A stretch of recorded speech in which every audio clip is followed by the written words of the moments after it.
realize that the first friend got eaten. This is a whole different story. It works out. Okay, all right, so say it nice and loud with some action. Go for it. Act it all out while you're talking. So the second pig ran to the third pig's house, and he said, "Let me in. Our first pig died. I don't want to die." Nice. Wow. And he said it with that much emotion? Yeah. Yeah. All right. All right. All right, come on up. Do you remember what happens next? All right. So give me at least 2 sentences. The third pig, being as kind as he was, decided not to let the second pig in, and let him, left him to die from the wolf. And And then? The third pig managed to stay alive when the wolf came around. Okay, show me. Act it out while you're telling me. The third pig, being as kind as he was, decided not to let the second pig in, and left him to die. Rest in peace, pig. You will forever be remembered. The third pig managed to survive from the wolf's attack. So he was the only remaining pig left. Beautiful. All right. We have to finish the story. We're nearing the end. Oh, yeah. It's all right. We're nearing the end. All right. So he was the last one alive. The other 2 pigs have been eaten. So now what's happened? The wolf has not even knocked on the front door yet. So the wolf knocked on the third pig's door after. Wait, no. The wolf ate the second pig and got full, so he went home. Nice. Knocked on the door of the third pig. He never knocked on the door of the third pig. But then what happened? Give me one more sentence of what's something that happened. The pig never got eaten. No, that's something that didn't happen. I want you to tell me something that did happen. Like, did the third pig get HBO? Yeah. All right, go ahead. Tell the story with some action. So the wolf came to the third pig's door, but then he saw the second pig, and he killed him and ate him. So then his stomach was full, so he decided to go home. And the third pig was. Wait, what did you? Tell me whatever you want. Oh, okay. So he was happy that he was smarter than the other 2 pigs, and it kicked the second one out of his house, or else his house might have been blown down. Beautiful. All right. We can end it there. Does anyone have another ending they want to put onto that story? No? All right, then it was a beautiful ending. It's slightly different than I remembered as a child, but it's okay because it basically was all about somebody eating bacon, so it's all good, right? Okay, now, what did we learn from this little exercise? Anybody? Anybody in general? Yes? The third pig doesn't like. No, I don't care about the story. I'm talking about what did we learn about communication. Yeah, but why? Because that's a good answer. Go ahead. Use hand gestures because it grabs the audience's attention. Right. Think about some of the things that went on. You raising your hand, shoot. I guess actions can sometimes convey emotion. Completely. Just think about everything I did. If I just stood here and I said, because I think it was you did a great job.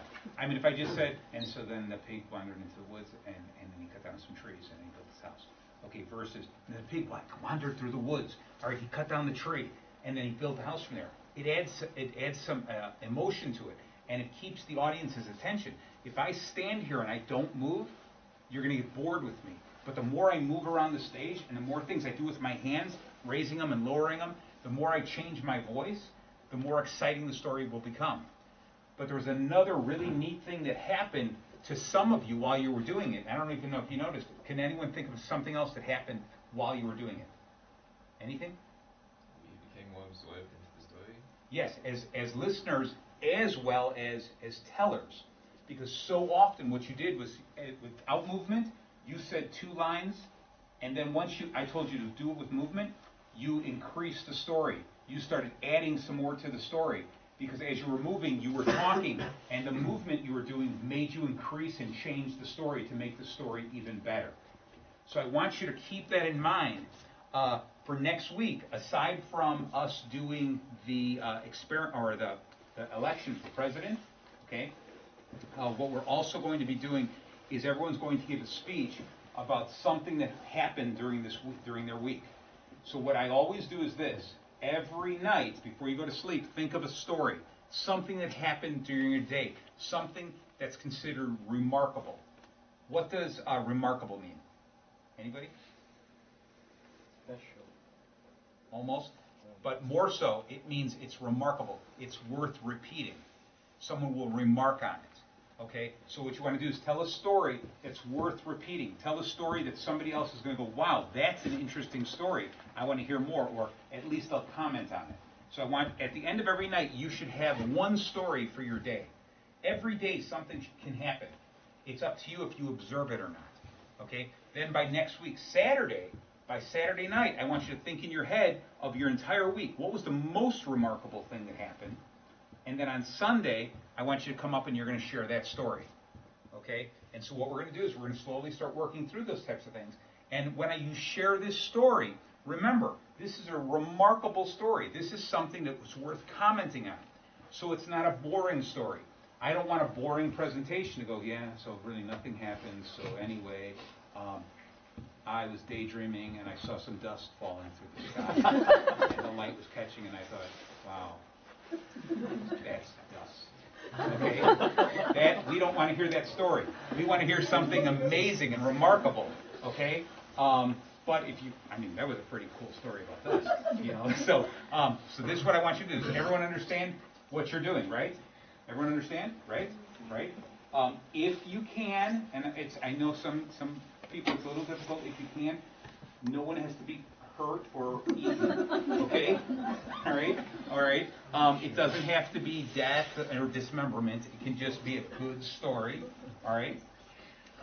And lastly, if you're stuck and you don't know what you'd like to talk about, think of this. And what made me think about it is your shirt. Your shirt says, just do it, right? So I want you to think of a slogan. If you can't come up with a story, think of a slogan and what it means to you and why. And what you do is you share a story. So if your shirt says, just do it, the question would be, yeah, you can understand. We can all define what that means, just do it. But what does it mean to you? And give me an example of something that you said, yeah, and then I just got up and I just did it. Okay? So everyone understands the 2 options for the stories, right? Yeah. Yes. Okay, beautiful. Beautiful. All right, so we have a few more minutes. So why don't we play, let's just do a quick game, one of my favorite games. So I need 5 people to volunteer. Okay? Excellent. Come on up. 1, 2, 3, 4, 5. Excellent. Fantastic. Wow, and this is mostly all new people. This is beautiful. All right, now, what's great is that you had no idea what we're playing, and you just chose these places at random. So this is excellent, okay? In the future, you may regret these places that you chose, but that's okay, because I like playing this game a lot. It's a really cool thing. What we're going to do is this.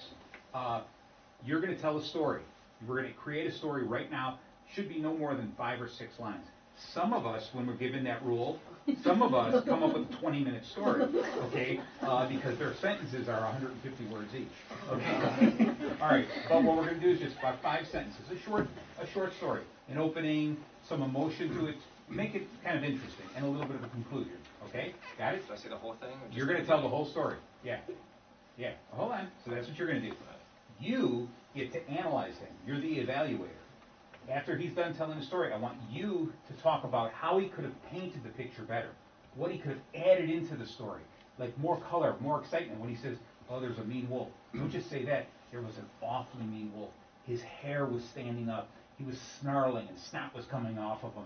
He was sweaty and smelly, things like that. So you're adding color and drawing and creating the picture even better. You understand? Wait, so I'm just evaluating this? You're evaluating it, and then you're going to tell us what he could have done to make the story more colorful. Okay? All right, so you understand what I mean. you can change those things and make it more vibrant and more. You're painting a picture, and you want to get emotion and make people picture what's going on. You get the fun part of repeating his story with what you just learned from what he said. So I make it like More colorful and stuff based on what he said. Okay, so you're going to tell the same story from as much as you can remember. Okay?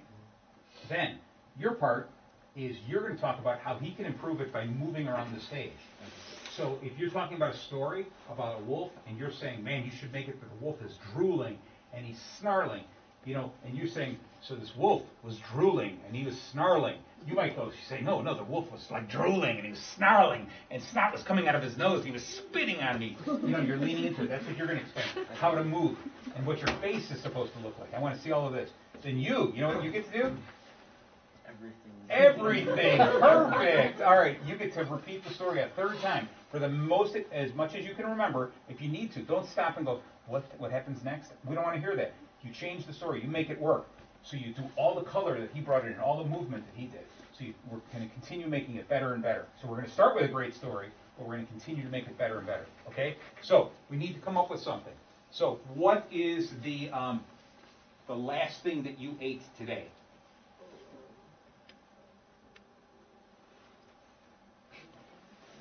How about anything in your entire life that you ate? Chicken, okay? And let's see. What was the last movie you saw? The Goonies. The Goonies. Excellent. Okay, so what you're going to do is you're going to tell a story about a time that a Goonie fell out of a chicken. I don't know what a Goonie is. It doesn't really matter. You're making it up. And it could have fallen out of any part of the chicken. Okay? So you found a Goonie in a chicken. Okay, so you're going to make it up. You're going to give us a little bit of an introduction. Who you are. You can tell the story about me and my brother were out chicken farming, whatever you want to say. Does it have to be about me? No, because you're just telling the story. And we just want a little bit of a flow. An introduction, what kind of happened, and how it concluded. All right? Okay. So don't worry. You're not going to be graded on how good the story was. But go ahead. Take the middle of the stage.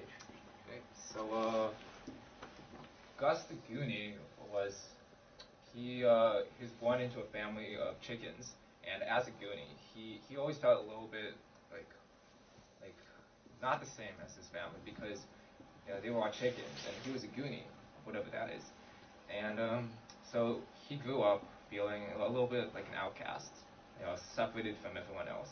But one day he discovered that outside of his little chicken coop, there was a family of Goonies. And every day he would meet up with the family of Goonies, and they would play tag all day.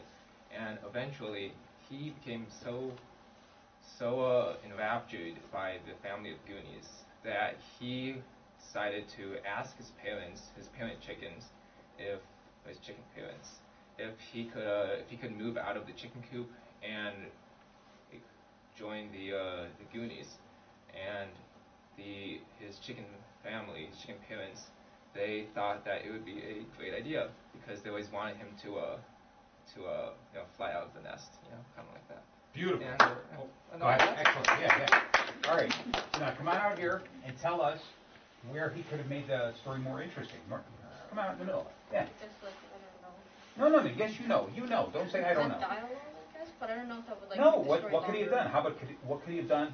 It doesn't matter about making it longer. Make the story more interesting. Could we have talked about what was the weather? Was this happening during the winter? Was it in the summer? Was he in the desert? Is this on an abandoned ship somewhere? This was going on. What did the place smell like? Were there predators? Were there other animals around here? Okay, tell me, what did the Goonie look like? Did it sweat? Did it smell? What color was it? Those kind of things. I'm sorry. Go ahead. Convey more emotion and I guess talking to his chicken parents or parent chickens. I don't know. Or he pleaded to his parent chickens, "Can I please go out?" or something. Okay, and so he could show a lot more emotion like that.